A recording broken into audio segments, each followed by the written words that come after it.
Many of us, myself included, we wonder, why in the world, God, do you put me through these changes? Why are you asking of me to, why are you looking to test me in so many ways? Don't you know me? I mean, don't you know me?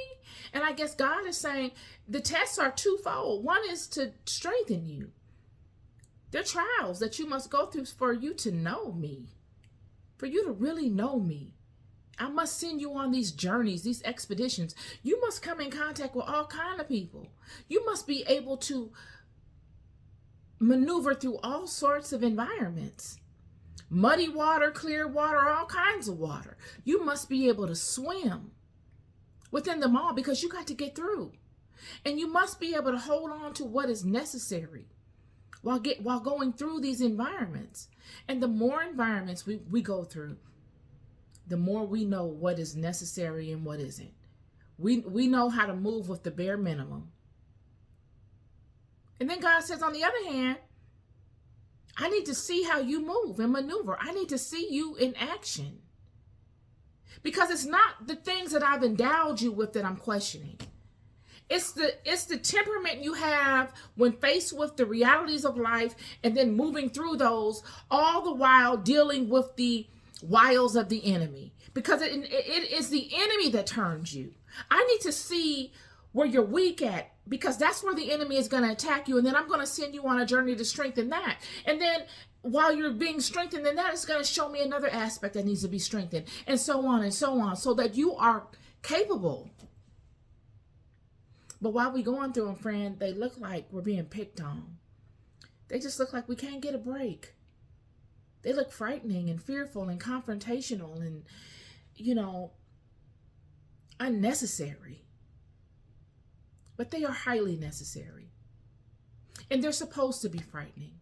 And they're supposed to make you afraid. And they're supposed to be confusing. Because if they weren't, you'd be like some of the tests that the enemy throws at you, and you'll manipulate them. You'll be able to use the skills that God endowed in you to figure out their weaknesses, and you'll manipulate it. But the tests of God, you cannot manipulate.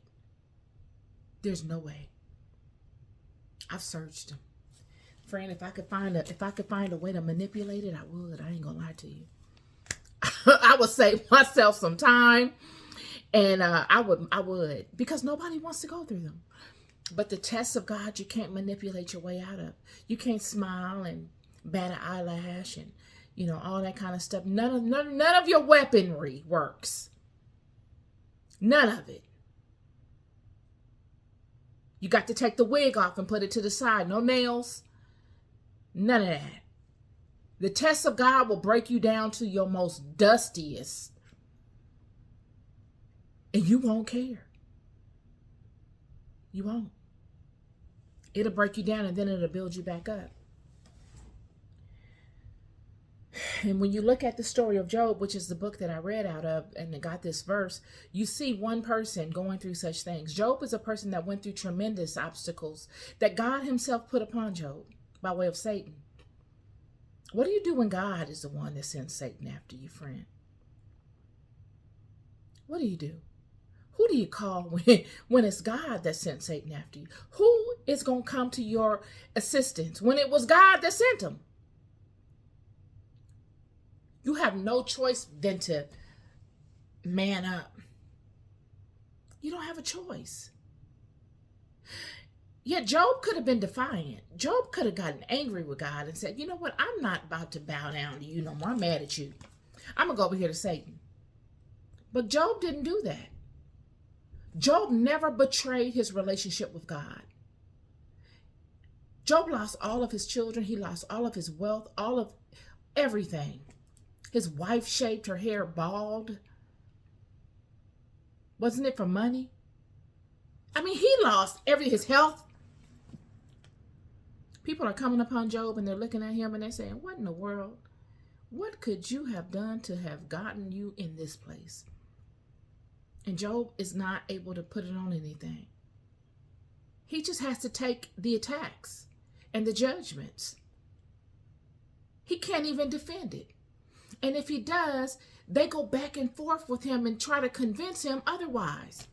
They try to convince him that he is wrong in his assumptions or his knowing, not even assumptions, his knowings. He is trying to convince them that their assumptions are wrong against what he knows. They're basing their assumptions off what it looks like. And Job is basing everything he got on what he knows.